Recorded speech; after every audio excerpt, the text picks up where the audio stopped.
Good evening, everybody. Welcome back to another installation of our really exciting De-ICE-olation Inuit online artist workshop series we're produced with the through the Inuit Futures Project. And this workshop series in particular is in collaboration between myself and others at Concordia University and the Inuit Art Foundation, which is based in Toronto, but of course has partners and staff all over the place, most of whom are working from home right now, like we all are. And so really glad to be on the call tonight with Raeann Brown, who is a just beloved glass artist and graphic designer, graphic artist from Nunatziavut, currently living in Wabush, Labrador. Raeann has been making work for a really long time, but I think that if I'm not mistaken, I just saw that just yesterday maybe she's come out with her first adult coloring book, so that's super exciting. I can't wait to get a copy, and that's another thing that's going to help us all stay sane while we're staying indoors over the next little while. I mean, talk about great timing for a coloring book to come out. So I just want to remind everyone again that this is being recorded. Anyone who misses this episode, they can catch it on our website later, inuitfutures.ca. And we are adding more workshops all the time. So please check back to the website, because we have been starting to fill in the calendar with some save the dates, and we've got all kinds of exciting things coming up. Next week, there's 3 more workshops. And this Sunday night, there's an open craft circle again, led by Melo Lavalley. Her artist name is Hannah Siksik. And that's basically, you can just join in and do whatever you want, work on your own projects. But this evening, we're really excited to get to learn how to etch glass from by Raeann. So Raeann, I'm going to turn it over to you to take it away. Thank you. Nakumi. Hi, Peg. Nice to see you here. Okay, so it's really nervous usually, but I'm feeling kind of relaxed here. So I've been etching glass now since 2012, and I taught myself how to etch. Along with glass etching, I paint, write. I just do pretty much anything artsy. I even picked up beading while we're here in isolation. But so tonight, what we're gonna do, I'm sitting here on my living room floor because I didn't really know how to get a good view for you guys to be able to see. So, so I got this mirror here. Put this down right here. So what I'm going to do tonight is going to be a mirror from start to finish, and it's going to be an original. So you're going to see me. I'm going to draw my scene, then you'll see how I cut it all out. I'm going to etch it and clean it off. So you'll get to see the beginning, the whole process of it, and the end. There's really only a few things you need for supplies when you're glass etching. And the first is the contact paper. This is just regular shelf liner. It's really, it's affordable. And all these original stencils, once they're used, it's like a one-time use. So the cheaper you can go with it, the better. First of all, I'm just gonna get this. Can you guys see that good? Yeah, that's perfect. The glass needs to be really clean or streaks on it. And this is just a mirror I picked up from Walmart. Okay. So with my contact paper, I'm going to take that and I'm just going to cut it to the size of the mirror. What kind of paper is it? It's like like a shelf liner paper. Okay. So I'll get a big roll of it for about $10, and it lasts. What's that? Like a necktie? Like almost like that, but this here kind is it's called Kid Rich. Okay. So it's like a that thick. Doing something like this, you don't want it to be too sticky, because then it's hard to move. Like I said, this one's really inexpensive, and it's what I use really for make any stencil, because one-time use. So it's almost like a sticker. So you got this here back on it, then I'm just gonna peel that right off and apply it to my glass.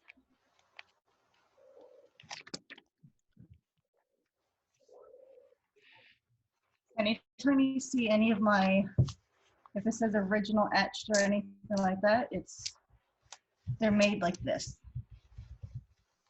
Because I do also have a machine for my glasses and stuff that I'll create my own design just like I'm going to show you now, but then I can duplicate that design. It's actually made from start to finish. So every single unique and original. Okay. The next part is where I draw my scene. I'm going to move this up so you guys can see. And if you have any suggestions or something for me to add in, you can just let me know and I'll add it into the etching. So I was thinking that I was going to start with a ice fishing scene as it's spring. And a lot of people are ice fishing, not me, I was, but. Is it nerve-wracking to have to draw live now? Well, it's not too bad. Drawing calms down, so. I just remind everyone to mute your microphones unless you have a question. And if you don't want to ask it out loud, you can also type it in the chat bar and I will read it to Raeann. Yes. It's a little bit awkward. I just want you guys to be able to see. So if you're going to actually do an original mirror, don't worry about the little mistakes you might make because we're going to go back and we're going to cut this over. So any mistakes that are made can be fixed.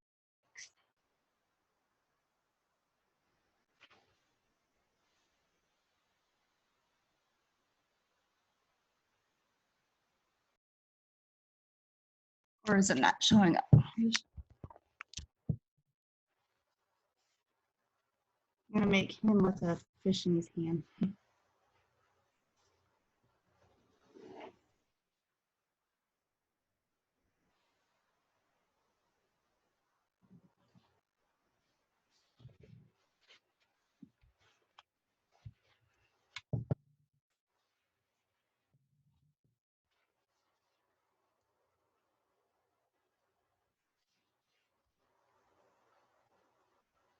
I feel like Mr. Dressel when he used to draw on TV. You say Bob Ross. Yes.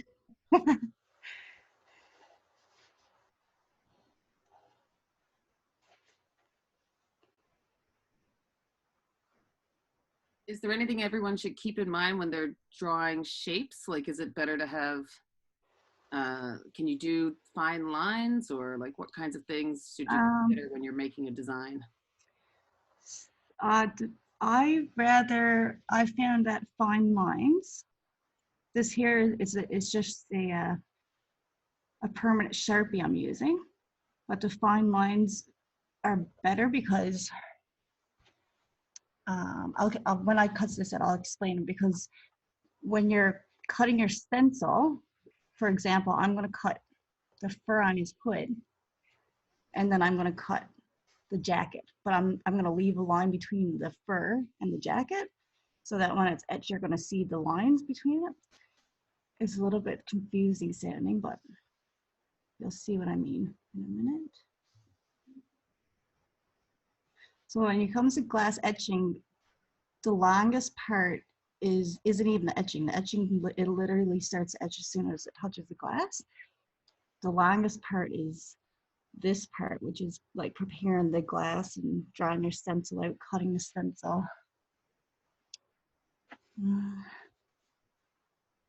As soon as the acid touches the glass, it'll start to etch right away. So etching is permanent, 100% permanent. And the type of etching that I do is called a chemical etch. So it's an acid that's applied to the glass, and what it does, it burns the surface of the glass. So essentially it just compromises it. I'm just gonna put some mountains up here.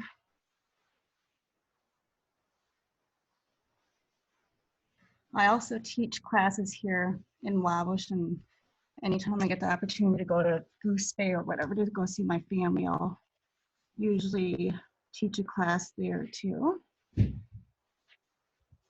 Just basics of glass etching. It's really simple. Honestly, etching is almost like painting. If you've got a brush and canvas, anybody can paint, but it's just getting that technique down. Janet is that's, asking if you have to press hard while you're drawing. no. So this here is just as if I drew on a piece of paper. Okay. So any drawing will do. Now this here part, the next part of this is I got my utility knife. And this part is where you're gonna see the etching is gonna start to take form. Is there anything else that I should add in there? Anybody want me to add anything special in there? Maybe? Maybe I'll do a little nook over here or an igloo. Can of Vienna sausages? Yeah. You know what was cool? I seen on actually the news the other day, and there's a guy in Newfoundland, and he's collecting rocks that are shaped like everyday items and food, and he's actually painting it to look exactly like it. And there's a can of Vienna sausages on there. I thought that was pretty cool. Let me just put a little Inuky in there. Okay. So this part here, this here part is the part you don't want to press too hard, because behind this is the mirror, and they're really easy to scratch, and you can also just completely crack your mirror. So let's start right here, and I hold it almost like a pen, and you don't have to follow the line exactly. It just gives you kind of a idea of where to go. Are you cutting through both layers right now when you do that? I'm cutting through just the layer of the contact paper. It's a sticky layer below though, or? That Just paper. I got you. I got you. Because I removed the paper. But, so there's my mountains. See, and then you just hook up that piece and just peel it away. Cool. So then this part that the mirror is showing there now, that's going to be my design. And that's all that I want etched is what I'm going to cut out. Do my little nook.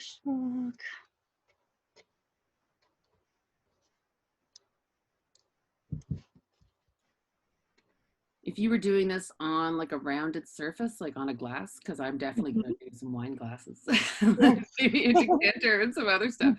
Is it a different technique, or is it basically the same thing? It's the technique is like it's the same, except when you're doing like a, say, stemless wine glass, you're going to put this contact paper on it, and then you're going to find that it bunches up and you get a lot of bubbles. So what I would do, and usually when I do a class, that's the kind of glass I will get, so that people knows then how to take those bubbles out and stuff, so that they really can etch on their own. So with a glass, I would go ahead and dry your stencil anyway, cut it out, and then if you're getting a lot of those bubbles, don't try to press it down, but instead actually cut through the bubble, lift up your paper, and smooth it right back down onto the glass. Okay, I see. So like make the fold. Almost like, yeah, you're like doctoring it, really? Okay. So the image that we put up as the advertisement for this workshop was a tattoo print all the way around. Would you recommend like pre-cutting that on the paper and then sticking it on, or is it better to cut right onto the glass? So for those ones that I do, I would draw it out, and then put it onto your glass and then cut it. Those ones are actually a design that I made, it was last year, and it was actually for Peggy's sister, Kathy. Nice. Yeah, she asked me, she was like, did you ever do this kind of design? And that's a lot of my some of my designs come about that way when like by suggestion and people just love those. So those are actually one of the ones that I created and saved. And now if I get an order, I still hand etch everything, but it's one of those ones where I sell so much that it is a design that my machine will cut for me. So it's one of my duplicated designs now. And could you also do it in the reverse? Like, could you put on a sticker and then etch all around it? Yes, Okay. that's actually a reverse etching. Oh, And it's really nice. Well, for the, I don't know if you've seen the picture of the gifts that I did do for the residential school survivors. But no, I don't know if I did. That design is actually reverse etched. So it had the logo that was made for residential school survivors. So I cut that logo out. It looked like a sticker on the glass, and then I etched the whole glass. And then when I removed the etching cream, I washed it, and then the sticker was still on there, and then I peeled that off. So the only part of the glass that wasn't etched was the logo. So yeah, that's actually, and that one it is a lot easier, and you get those nice crisp lines, but you just use more etching cream. Right. So I know it's a little bit hard to see what I'm doing. It looks like I'm not really doing anything, but I'm actually, I'm cutting my igloo, but I'm leaving those lines that I drew, I'm leaving those on there.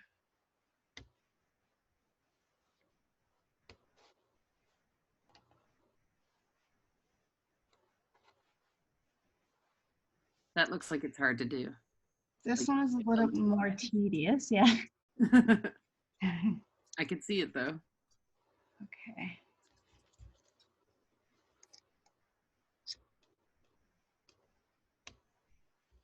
There.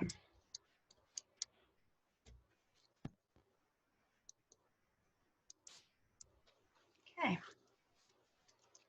Oh, get my tea. All right, so that part, that question you asked just then about if the lines should be thicker or if thicker, I'll show you why I like to do thinner. So I'm going to cut his fur out on his hood. Let's take that out.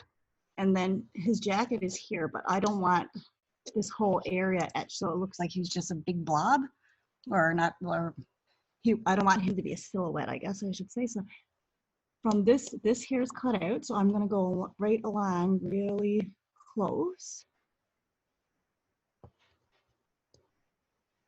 to that cutout place, but I'm not going to connect the cutouts, like, if that makes sense.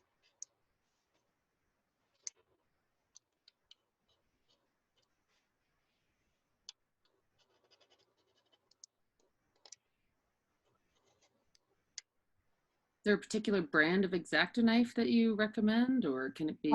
I love this one. I just picked it up at a hardware store, but it's a reusable blades in it, and I had one like this for about 7 years, and I lost it the last time I went to my sister's, and I was so upset. I was like, I'm never etching again, because I just got used to that one knife, and it felt like a pen to me. And my husband found this one for me. I'm not sure what the brand name is, but it was only $1.99. So, and I think the replacement blades are probably $3 something, and you can actually get them at the dollar store even. But the smaller, the better, like make it feel like a pencil in your hand. Okay. I don't know if you've seen that, but look, I'm gonna make a cuff on him. So I cut this part out right here, and I'm gonna leave a little line in between, so that when it's etched, he'll get that, like, a look like he got ribbon, or not ribbon, but a cuff on his jacket, if that's what it's called. Cool. Okay. You see what I mean there by leaving those lines in? Yeah. Well, I'm gonna continue on here. For a lot of my mirrors, I do a lot of detail. but those ones takes hours, and we only got an hour here tonight. So, but it'll still turn out nice, and it'll just give you an idea of how these are made. How long have you been etching glass?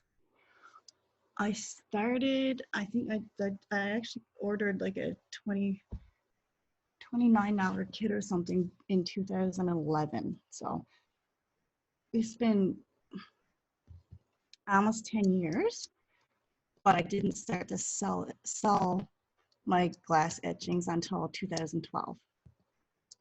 For everybody that's watching, we'll post a video. When we post the video, we'll also post Raeann's shopping list for what you need to get started.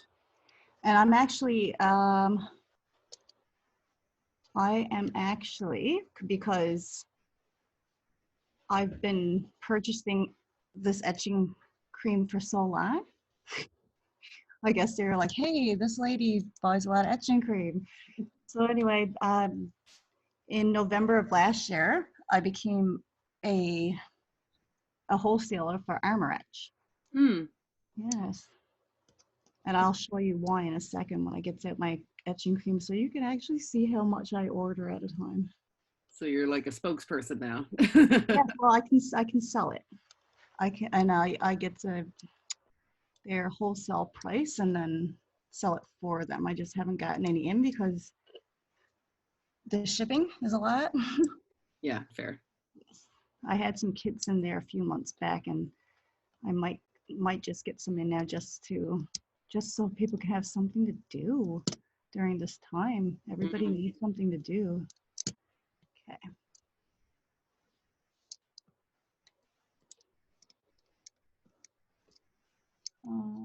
Right. Is there anything you can do if you make a mistake while you're cutting? If you cut something, what I would suggest is to literally like cut off a piece of something down here. I'll show you an example. So if I accidentally cut his whole hood here, just say I did. So it's gone now. Yeah. Then I would just take a piece of contact paper and put that right over there. And I cut a new hood. I cut his fur again. And that's the best thing, I guess, when you're doing something that's an original. You make a mistake, you can fix it, and nobody would ever even know that's a mistake. And sometimes mistakes, I find, actually add to the uniqueness of something. And I just take that and remove it, and oh, see how thing goes planned. There we go. There we go. There, and they get a new hood. Hey. Just make sure you cut. I'm gonna cut his arm out again there. There. All right. On to my fish.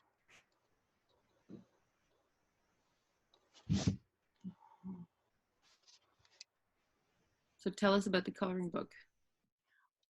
So that was actually, I started writing and illustrating my own book in the new year. It was something I wanted to do for a really long time. But it just seemed like, I don't know what it was. I guess it seemed out of my reach a little bit. And then a few people were already saying, like, you haven't come out with your own book yet? All the things you're after drawing. And anyway, so I got it in my head, not a resolution really, but I was like, I'm gonna have a go at it and see if it works, it works. If it doesn't, it doesn't. So I started drawing some new pictures and stuff. And the worst thing about me, I find, is that as soon as I create something new, I feel like I need to share it. So it was really hard for me not to be like, oh, look at my new picture. But so I started drawing, and then as I drew more and more, I was like, it'd be nice for some of these to have a story with it, because not a lot of people that are gonna look at, like, say, a group playing brass instruments are gonna know that, oh, that's the name brass band. So along with some of the pictures, I started to write stories. And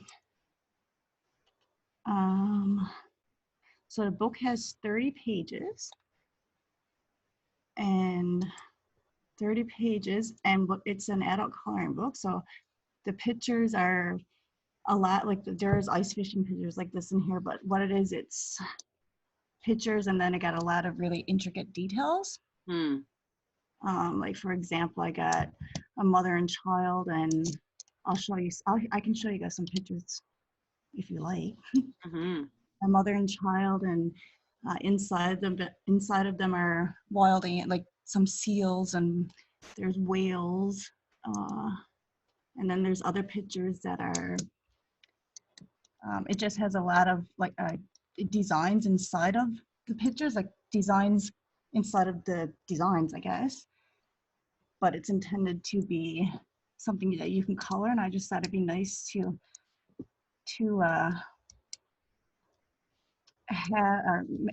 create pictures that people could feel like they were part of the art, I guess, by adding their own color. And a lot of people liked the idea, so I pre-sold a lot right away, almost 30 books, and this is before it was even half completed, so the pressure was on me. So after that, I couldn't really be like, okay, this is not happening. So anyway, everything was in the works, and I had been picked up by a publisher in New Brunswick that was willing to publish my books, and then kind of have me on a basis where if somebody ordered, they would send the books directly to them. So we worked with them for a bit, but I've been following this virus thing since it first came out. I made a post last evening. I was like, it felt like it was really far away at the time. And then overnight, everything changed. And at this point, my book was ready for the printers. Like I said, I already had like some sold, and I already had set my launch date for April anyway. So when all this started happening, and then I was told that they would go ahead with printing, that there would be delays in shipping. And those delays would depend, I guess, upon when things started to turn back to normal. Like, we really don't know when that's going to happen. So I was panicking a little, and I had planned some book signings and some events to promote my book. I was supposed to actually be a spotlight guest at the Labrador Creative Arts Festival this year. And I was like, perfect timing with my book coming out and stuff, but oh, that would have been great. Yes, so all of that right now is up in the air. I don't know what's going to happen with that yet, but anyway, so there's a little local company here, local business. When we usually have our artesian markets, she prints off all of our signage for us, and it's always free. And but I've never ever met her or even been in her shop before. So when I got the news about all this and the delay in my book and stuff, I decided to reach out to her, and as soon as I did, she was on it that same day. We were transferring files, and she had my book. She cleaned up some of it that needed to be done, which the formatter would have done in New Brunswick. She formatted the book, cleaned it all up, got it printed, bound, and published within 24 hours. Wow. So, and I just had 100 books delivered to my house today. So, and I shipped off a bunch, and I have another 100 coming next week. But yeah, so it was like kind of, she saved the day kind of thing. That's awesome. Yes, I don't know what I would have done, because for a second there I was thinking I was going to have to maybe cancel it all and just be like, oh, maybe another year. And if that happened, I might not have ever done it because of all the work that went into it. And I was really disappointed, but it was awesome. And then it was like kind of like I don't know, I guess a little bit of light in all of this, and it just goes to show that with everything going on, there's still a lot of good people. Okay, so that's our design. And I forgot something. I just gotta grab my tape real quick.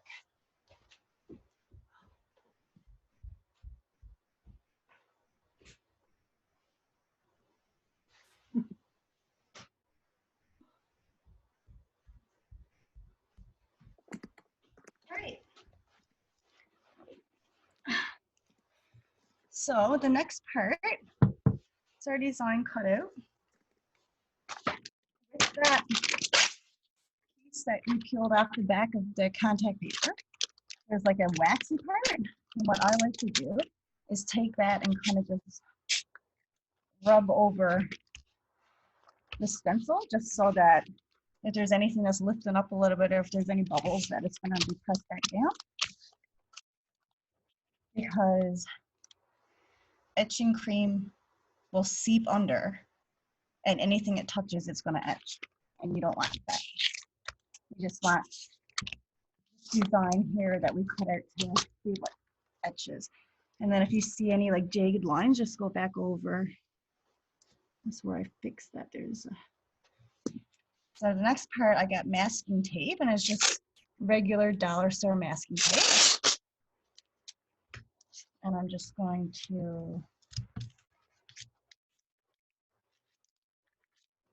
cover up any bit of the mirror that I don't want to get etched.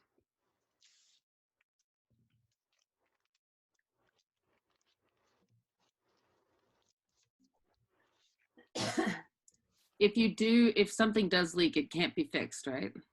No. So if it touches your mirror, it's on there, it's permanent. The best thing that I would suggest is probably to try to etch something right over it.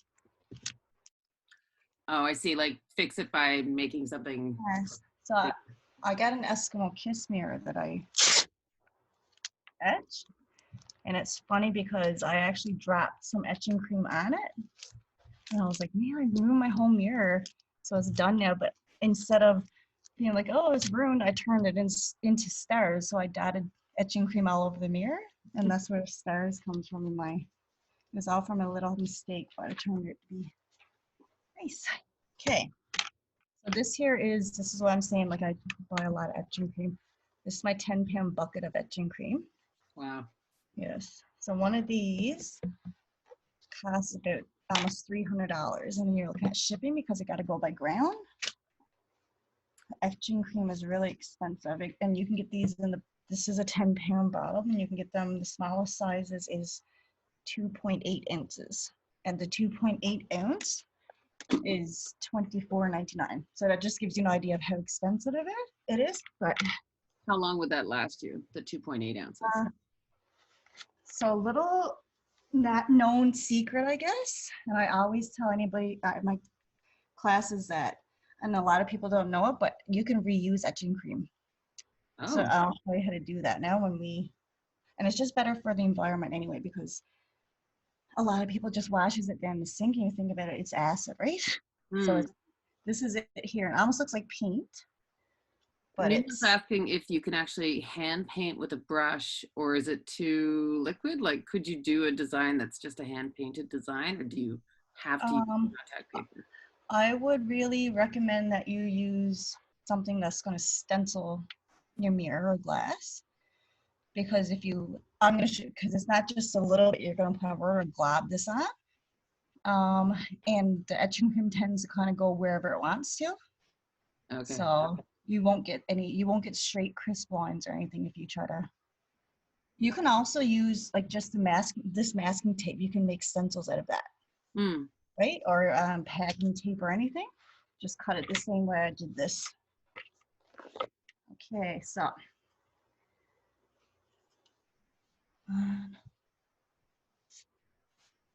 see, it goes like we're going to put it on thick, and that's the only way that you're going to get that nice solid etch. Because in etching cream, it's not crystals, but it's like little plastic beads almost. And the purpose of those is to keep your acid from drying out. If you get that on your hand, is that going to burn? It won't burn you right away, but You have to wash um, it right away. like if you got acid on your hand, you can wipe it off and it won't burn you. But if it's left there, it warns of chemical burns and stuff. I'm after flicking this in my eye, and it's not. And hence the glasses. Yeah. Yeah, but yeah, or if you got a cut on your hand, and if it was to get into your cut, it's gonna hurt. But this here is not like a. Because I also have an acid that's called acid bath, so it's actually a liquid acid. Mm. And you don't want to touch that stuff. It's potent. This here stuff is strong, but it's not as strong as the actual acid bath. Okay. So like I said, the etching is literally the easiest part is preparing of the glass. So we're just gonna let that sit there for a little bit to get that even etch. Here's my book. Hey. Yeah. So it's like 30 pages in this. I dedicated it to my daughters. I'll show you the picture that I was talking about of the mother and child. It's one of my favorites. So these are, like, you can see how it's meant to be. Like, you can spend a long time coloring that, right? Also, we got the story of Sudden brother, mother and child, and school.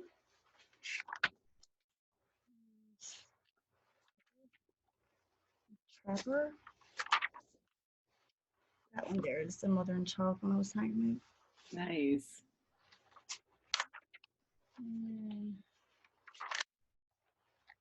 I had to put this one in. There is a story about Uncle Doug, and he's an elder in Postal, but I was actually 6 years old when I took my first dog team ride with him. Oh, I've seen that photograph, I think. That's actually from an actual picture his granddaughter sent me. Yeah, I feel like well, maybe I've seen other ones like it, but somebody won the race. I think this was in 2014. It was his last race. Yeah, I think I've seen it. Cool.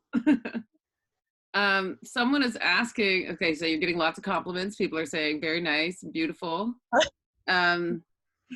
Fu is asking, can you eventually discard the etching cream in a safe way? Like, can you make it more alkaline, or do you just water it down, or does it keep forever? Like, what's the? Oh, with mine, I'll literally continue to use it until I can't anymore. Because do you put it back in with the other stuff, or do you keep it in its own thing? No, I'll put it back in. So I'm just gonna show you.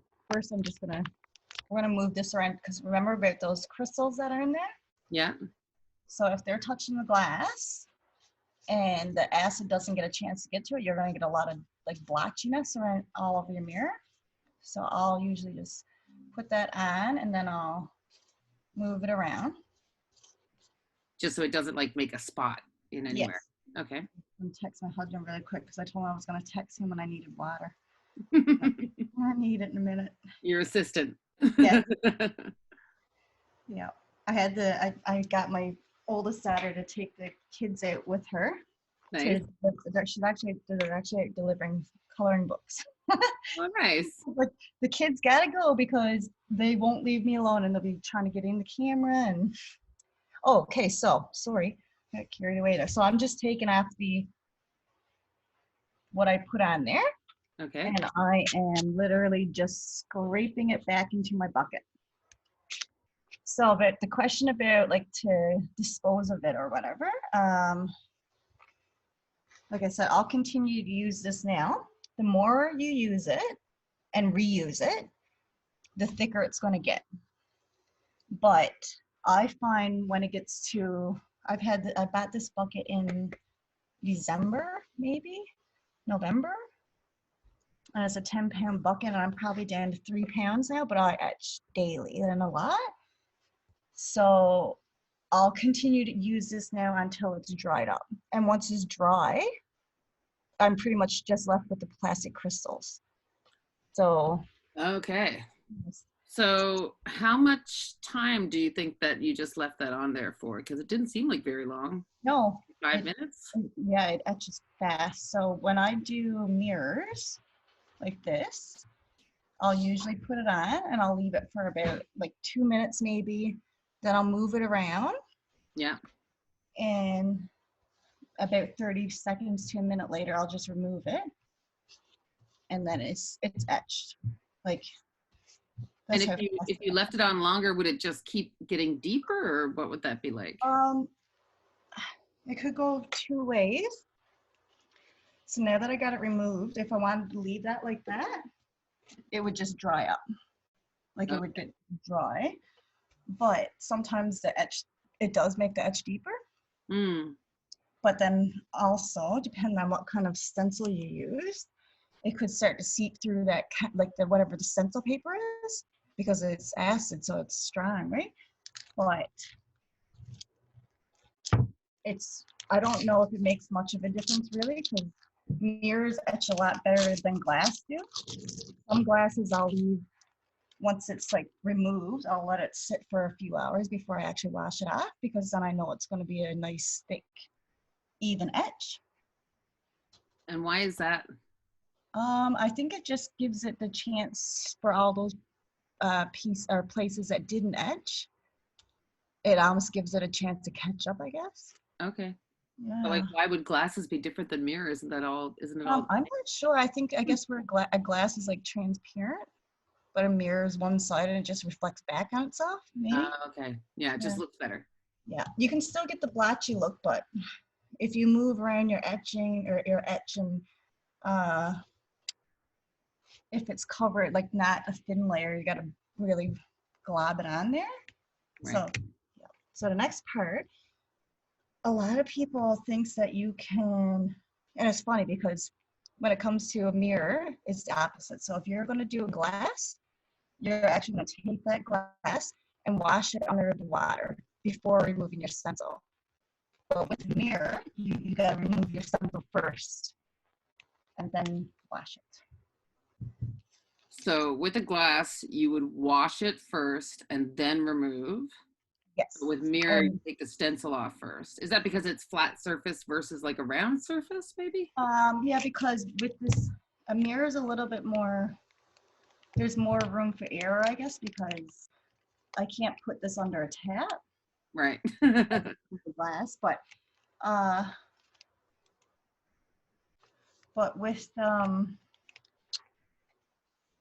with a glass, you're going to take it off. Anything that your stencil touches, it's going to etch. Like if it had cream on it, so I just recommend to wash it under the water first. So you're just using your bare hands, so you're not super worried about getting a little bit of the etching stuff. I feel like I got it on there now. It won't bother you. Okay. It would dry up on your skin faster than it would actually burn you. Right. You just don't want to get that in your eyes or anything. After getting it in my mouth and everything, it just tastes really gross, but it doesn't hurt you. Yeah. Okay. All right, so then that's that. You can still see that some of the contact paper is left on there, but I'm just going to leave it because I don't want to chance making a smear on my mirror. So I just got a pot of hot and soapy water. And this is the part, if you're doing a mirror, I've had people that message me and ask, like, why is my mirror like this or whatever? But it's because I got the streaks in it. Because when you do a mirror, the acid is so strong that you got to get rid of that acid so really fast, or it's going, the water mixed with acid will actually etch the mirror. So any kind of soap, like just dish soap, or? Yeah, just regular dish soap. Okay. I'm using Dawn. So you can see, like, it's, so just make sure you do it. This took a lot of practice, but. You are working very fast. And then I got my Windex.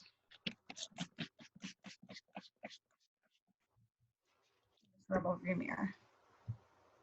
I think we're good. Now, when it's wet, it actually doesn't look like there's anything really even on it.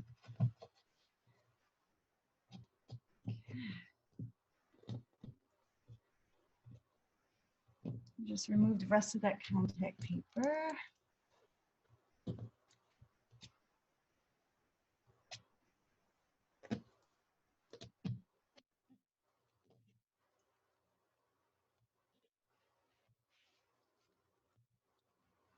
Okay. So one piece on there. 1 second. All right. And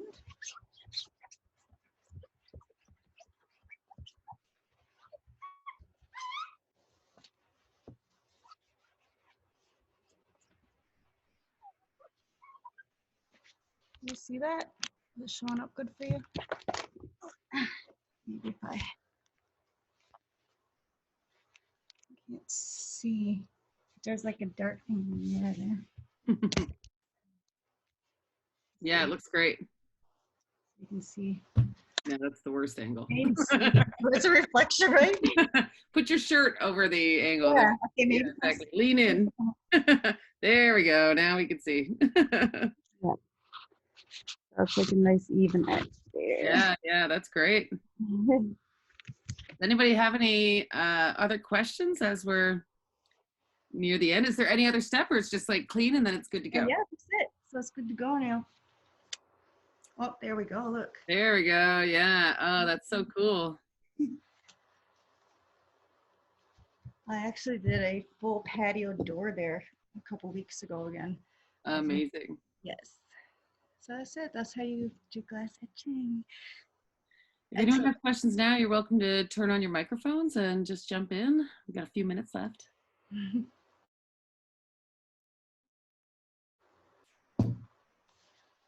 All right. It sounds like it was so good. Here, Oh, I have a quick question.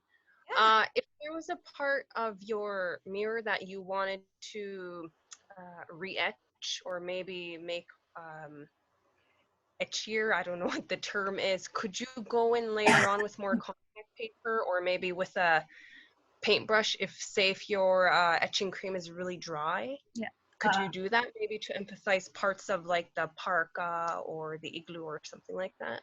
So that would almost be like it's called depth etching, like where you do different shades of etching. hmm.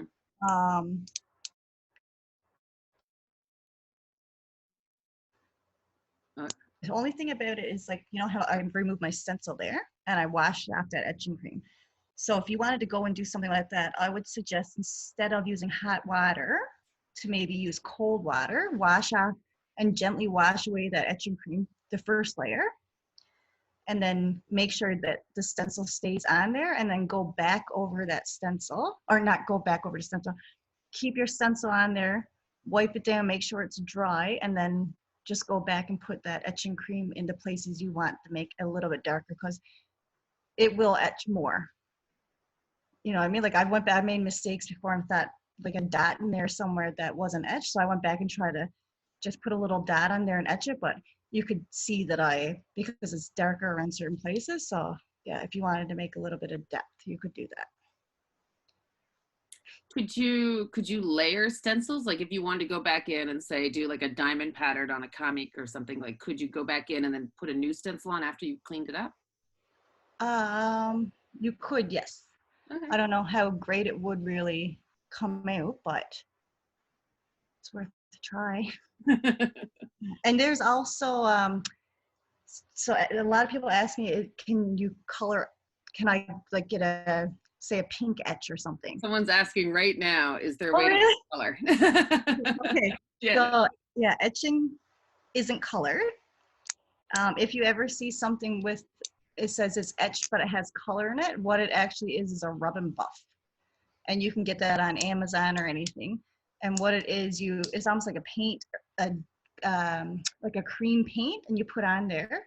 And then when you wipe it off, it'll come off of everything except for your etching, because it gets into the little bits of the etch. Hmm. But the only thing about that is it can't go on anything that's high use, like a glass or whatever, because as soon as you put a little bit of soap or water or soap or anything that's not water on it, it's going to wash off. Right. So that's, I don't advertise that I use it because it's not really permanent. Gotcha. Anybody else have questions? That was a good one. I wouldn't have thought about color. Anybody else? People are saying it was beautiful. Thank you so much. Thank you. Beautiful work. Hey, okay, so Very nice. anybody visit, if like I said before, I had stencil kits and armor etch bottles, like the 2.4 ounce ones for sale. I haven't put any on a wall because I just didn't have time to make any kits or put them together. But if anybody wants them, they can message me, and if it's not directly from me, I can give you a site to go to, and you can buy it and get it shipped directly from that company to you, the Armor Etch company, or you can go on Amazon and order it. So we'll follow up with you to get a list of those things, and then if somebody wants to order from you directly, Raeann, because I mean, if you're in Labrador, it definitely makes more sense to go through you. And in saying, like I said, the Armor Etch, anywhere that you're going to order it, like if you're in Ottawa, if you go to Michael's, you're going to pay $24.99 for the 2.4 ounce bottle. Yeah, anyway, because we're regulated to sell it for a certain price, and anywhere in the States or Canada, it's all the same price, right? Okay. But oh yes, the shipping is what is going to be the killer for most people, because it has to go by ground, where it's a chemical. Oh, okay. From the actual company. If you buy from Amazon, you can get it by plane and stuff, but they're still going to probably charge that really big price just because they can, I guess. Because that's where I used to get a lot of mine until I found a good, like the proper supplier for it. So I was paying a lot more than I should have been. If you're in a fly-in only community, can you get it? Yes, I do ship it through the mail. Okay, cool. All right, well, this has been super interesting. I feel like I took a master class in glass etching in 45 minutes. That's pretty good. A lot of people, when they come to my classes, they're like, so are we going to be scratching glass? Like everybody thinks it's going to be like a Dremel, I guess, but yeah, it's a whole different. Yeah.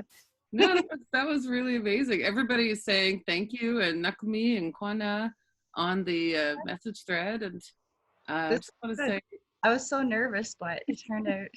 No, you're an amazing teacher. It comes through. That was fantastic. So on behalf of everyone and on behalf of Concordia and the Foundation and the Inuit Futures Project, just want to say a huge Nakumi thank you for that awesome lesson. And I'm sure now we're all going to etch all the glass in our houses. And can I ask one thing? Yeah. Can we get a screenshot just so I can put it on my page? Oh, yeah, definitely. Okay, so I'll take one right now. I'll grab a group shot. Everyone fix your hair. I'll be like this. All right. Big smiles. And hold on, I'll do one for when you're the speaker view. Do you want to grab the mirror? Oh, yeah. I don't know if you'll be able to see it, but oh, yeah, a little bit. Hold on. There we go. Hold on. Minimize this one. Share selection. Okay. Perfect. I'll send these to you. Thank you so much.